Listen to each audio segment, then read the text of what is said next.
I heard it bang, bang, bang. I need roads closed off, massive crime scene. I just dropped to the ground. Every available unit in the world to be here right now. It's supposed to be getting better. My son never even got a chance to live his life. It's supposed to be safer. But for so many people, why doesn't it feel that way? You can't walk your own streets without getting shot.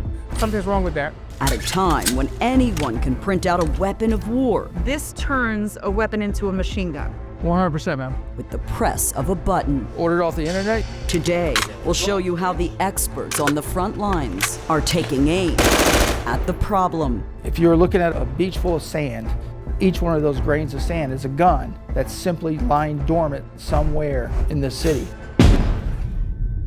And returning fire. Sometimes you'll see things that, completely shock you. Plus, a groundbreaking survey conducted by the Turn to Tara team adds new context to why so many communities across the tri-state are living under the gun. It's easier to get a gun than it is to get a book.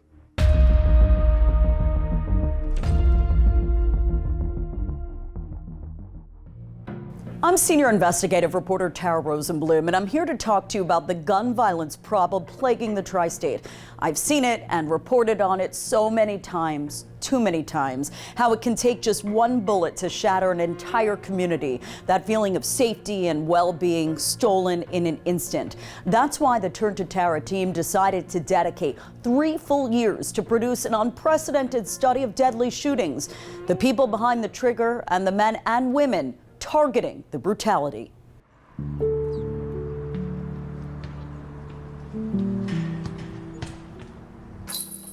She could be playing for the WNBA at some point. She's gone. Her family has lost her. Her mother's only daughter. My best friend was taken away from me, my soulmate. There's a rhythm to a basketball court, a steady beat, a game of inches where every second counts. Shamoya McKenzie knew that rhythm beyond her years. Shamoya was the tallest in the Westchester leagues. 6 feet 2 inches tall at just 13, she was playing varsity for Mount Vernon's high school team. This was when she won the championship. With UConn already knocking on her door. There was no stopping for her. That certainly was true on the basketball court, but not on the street. Stray bullet, catch my knees in her head. On December 31st, 2016, Shamoya and her mother were in a car on the streets of Mount Vernon, New York, when a single gunshot rang out. The bullet hit Shamoya in the head, and in an instant, all that promise and potential was gone. It was coming right in my face, but she'd take a bullet for me. She did, because she was tall. So the bullet went straight in her head. And Shamoya wasn't even the target. Police later found the shooting was the result of a gang beef that spilled out onto the street. The young basketball phenom, who always knew the right place to be on the court, was in this instance simply in the wrong place at the wrong time. She was jovial, she was friendly, she was just cute. You understand? Sorry, tears in my eyes. But her pain is not unique. We got an assist from combing through the federal data, and it shows gun violence is one of the leading causes of death among children and teens in the tri-state. And while overall gun deaths have fallen in recent years, they remain alarmingly high. According to the CDC, 531 people were killed by firearms in New York, 244 in New Jersey, and another 124 in Connecticut last year. The Turn to Tara team has spent the past 2 years digging deeper into those numbers. To do that, we sent out a first-of-its-kind survey to 500 convicted killers across the tri-state to learn more about what led them to live under the gun. But first, we wanted to know where their guns are coming from and how new technology is making firearms even more lethal. So we turned to one of the nation's top law enforcement gun experts. I've been doing this for 27 years. On a frigid February afternoon at a shooting range on Long Island, This turns a weapon into a machine gun. 100%, ma'am. recently retired Special Agent in Charge John DeVito showed us the tiny piece of plastic that creates huge problems. You can order it off the internet, you can order it off, print it in your backyard. These conversion devices, or Glock switches as they're called, cost almost nothing to buy or make, but we've been paying for them in terms of lives lost since they hit the streets of the tri-state. According to the most recent federal data, between 2012 and 2016, the ATF seized 814 guns that had been converted to fully automatic. But in the next 5 years, federal investigators seized 5,849 fully automatic weapons, a 719% increase. But Glock switches aren't the only deadly threat out there. During a second visit with DeVito at his Manhattan office, he showed us the weapons that haunt law enforcement everywhere. What makes these ghost guns so attractive to criminals? They believe it gives you anonymity from law enforcement. DeVito was just 15 when he learned what happens when there's a gun in the wrong hands. I was raised by a single mother. She was my world, and unfortunately I lost her on February 8, 1990. I myself was shot multiple times. I fortunately lived, but I've lived every single day since then with, of course, survivor's guilt. I came to a point in my life where I tried to put the self-pity, regret, shame, and guilt aside and simply focus on, well, what can I do to help others? There's no better example of that than what happened 3 years ago after a lone gunman used a Glock 17 handgun to unleash terror in Brooklyn, firing off 33 rounds inside a crowded subway car. 10 people were shot, nearly 20 others were also injured. You were one of the first law enforcement executives on the scene. Give me the visual of that. It was mayhem, still partial smoke down there. It was quite shocking. We tried to figure out how that gun made it to the hands of that shooter, and we do what ATF does best. What the ATF does best is trace weapons. It took 10 to 12 hours, but what we had was a life of crime that spanned about 15 years in about 5 different states. Unfortunately, the system doesn't always work that well. The United States has more guns than people, with about 500 million in circulation. DeVito's office itself regulates 3,897 federal firearm licenses in the state, with just 11 investigators. The federal government has historically resisted adding new officers, so DeVito got creative, expanding a joint firearms task force to give NYPD officers some federal privileges to investigate gun violations and potentially link them to local cases. If you were looking at a beach full of sand, each one of those grains of sand is a gun that's simply lying dormant somewhere in this city. We lack that unified approach in our nation. We don't have a unified strategy to address gun violence. We simply don't. Because gun violence is the #1 threat to our society. When you have 1.5 million people killed by gun violence in our nation, that's a dramatic problem that we need to take more seriously. Our first of its kind study of gun violence in the tri-state highlights that very problem. How often did you carry a gun? I carry a gun every day, miss. We sent out a survey to hundreds of murderers behind bars over 2 years. Of the 102 convicted killers who responded, just 3 bought their weapons legally. The rest either got it from a friend, stole it, or purchased it on the street. Average price, around $200. You could get a gun quicker than you could get $5 and get a meal. We've been talking about the what when it comes to gun violence. Former Brooklyn drug dealer Darius Morgan, who is serving a life sentence for murder, explains the why.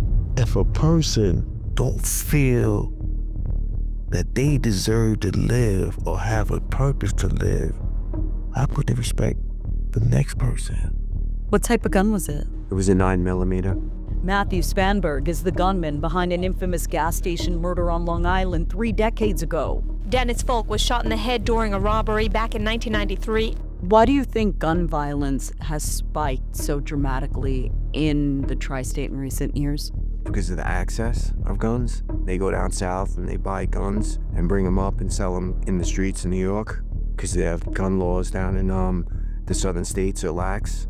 And that pipeline's most popular product is a handgun, the same weapon Spanberg used, and the most popular weapon listed in our survey, usually obtained no more than a few months before the crime, sometimes on the very same day. It's the kind of raw information even the feds don't always have access to. I applaud you for what you did. The fact that you have this viewpoint now coming directly from the people that have done these types of crimes is invaluable information, and that's that gap that we need to fill here in this country. What is the unfinished work here? We will never be finished when it comes to better protecting the public from gun violence. Any one person injured by a gun is one too many. Shamoya McKenzie is one of the one too many. Her promising young life benched in the blink of an eye, a loss her mother feels as intensely today as she did the day it happened 8 years ago. It's just a pain that never goes away. We have to protect our communities. We have to, because another mother shouldn't go through what I'm going through. Tucked away in the basement of a nondescript building in Queens. Nice to meet you, I'm Tara. Is New York's real-life CSI. Any firearm-related evidence from a gun crime in the city comes here. A place where forensics and firearms collide. NYPD Captain Matthew Strong is an expert on ballistics, and today, our tour guide. That is an M4. How many different types of guns do you have in this reference room? Just over 300, and that goes from pistols all the way up to rifles and shotguns. What types of guns do you see the most? Semi-automatic handguns are the vast majority of the work that we do here. They're the ones that you see mostly used in street crime in New York. Do you see the same guns at times used over and over again in similar crimes? I mean, we see a little bit of everything, and sometimes you'll see things that, completely shock you, like very expensive firearms somehow ending up on the street. These guns get stolen, they get resold, so you never know what you're gonna see. And what they saw in 2023, according to Captain Strong, was a record for the Firearms Analysis Lab. We processed just over 7,500 guns for the year, so it's a lot. A lot of the gang members that we interviewed told us that their weapon of choice is ghost guns. So how does that impact your processing here? The gun parts that people are buying and or manufacturing themselves, they still have those individual characteristics, so you're not going to escape the science there. Once the gun is fired, the principles that have governed our science with commercially manufactured firearms work the same way with ghost guns. In fact, it was solid forensic analysis that caught Byron Brown. I'm serving life without parole. In April of 1997, he shot Amityville cab driver and father of two Thomas White in the back during a botched robbery. They arrested me in New York, and they found a loaded .380 that I did the shooting with. Police say they've caught the man responsible for the murder of an Amityville cab driver. I made a mistake, and I take full accountability of it. But Brown admits it wasn't the first time he'd pulled a trigger. You are serving life without the possibility of parole. You've got nothing to lose. Yes, ma'am. Keep it real for me right now. Yes, ma'am. How many people have you shot? Over 12 people I know of. That you know of? I know of. His story highlights another groundbreaking revelation in our survey, where killers explained how they entered a life under the gun. For Brown, it came early. I grew up stealing guns, maybe 12 years old. Every day, I was surrounded by violence, destruction, chaos, trauma, whatever you want to call it. That's what I was engaged in. And I didn't believe that I was going to be living at the age of 21. So I didn't care. I ain't had nothing to live for. All my childhood friends grew up together. They all have murder cases, murder convictions, where they did 15, 30 years in prison. That was, like you say, a badge of honor that we came up with. Like, yeah, if you kill somebody, so what? We come out the next day and act like nothing happened. That's just how we grew up. You suppress the human emotions behind, oh yeah, you just killed this lady's husband or her son. That didn't resonate with us. What would have helped you all those years ago and prevented you from pulling the trigger? Being more engaging socially with other role models, or what you would call, say, like a mentor. I never had a mentor. At this point, we've talked a lot about one kind of gun violence, where there's a perpetrator and a victim, but that's not the only kind. There's another kind of violence people tend to avoid talking about, when the perpetrator and victim are the same person. Studies show half of all suicides are with a gun, and 60% of all gun deaths are suicides. I think it's important that we're open, we break the stigmas. Dr. Jason Toms is the former choral director of Concordia College in Bronxville. He was just 20 when he married his wife, Treva Foss Toms, an accomplished singer. Oh yeah, beautiful voice. But he says the beauty in her voice only hid the inner pain she struggled with every day. My wife had been battling mental illness for a long time. January 9th of 2020, she took her own life by using a shotgun. He's convinced that if New York's recently enhanced red flag laws had been in place then, he'd still hear the sound of her voice today. I think there was a chance that she would have been alive a lot longer. Red flag orders give judges the power to have law enforcement seize firearms from people deemed mentally unstable and violent. New York amended its red flag laws in the aftermath of the mass shooting of 13 people at a Buffalo supermarket in 2022. Now prosecutors and police are required to report anyone they suspect of being a danger, and hospitals must inform families of the option to flag a loved one. To me, I was confused by the fact that Treva had been in a mental health facility for more or less the entire fall, and that there was no way for her to be connected to a list to say this is the person that should not be getting a gun. The science shows he could be correct. A recent study by Duke University found that for every 20 guns removed because of a red flag order, 1 suicide is prevented. Connecticut passed the nation's first red flag law back in 1999. Since then, 20 more states have joined it, including New York and New Jersey. We dug into the data and found seizures are soaring in all 3 states. Judges have approved more than double the extreme risk protection orders in New York, with significant increases in New Jersey and Connecticut. But unfortunately, the ERPO process isn't without its problems. In some cases, the sheer number of ERPOs is straining the resources of already depleted police departments. But for Dr. Toms, that's a small price to pay to save a life. Hopefully, there will be dozens or hundreds or even one less person who dies by suicide. And to me, this law is, you never know how many people it's going to affect, but if it affects one, it's a good law. Some have lost a loved one. My nephew is 18 years old. But everyone here at this peace walk has lost their sense of safety. We got to bring it together, make it safer for the young people. The problem is so acute, activists across the tri-state will do anything to raise awareness on the scourge of gun violence plaguing so many of our local neighborhoods, be it a march or even a mural. The goal is always the same: safer streets. We're taking back our city. We're taking back our streets. We're taking back our young people. We say we want you to live. The Youth Shelter Program of Westchester is the only organization in New York State that provides an alternative to prison for young people navigating the criminal justice system. Our young people are hurting because they feel they have to pick up a gun to be safe. It sponsored this event, hoping the colorful message will inspire young people to put down the gun and pick up a paintbrush. We are an amazing community, but if we don't create space like the one we're doing today, then we'll continue to live in the darkness when there's so much light. The size and intensity of this crowd are an example of that light, and the hope that change is possible if communities continue to come together, a realization that overwhelmed the artist herself.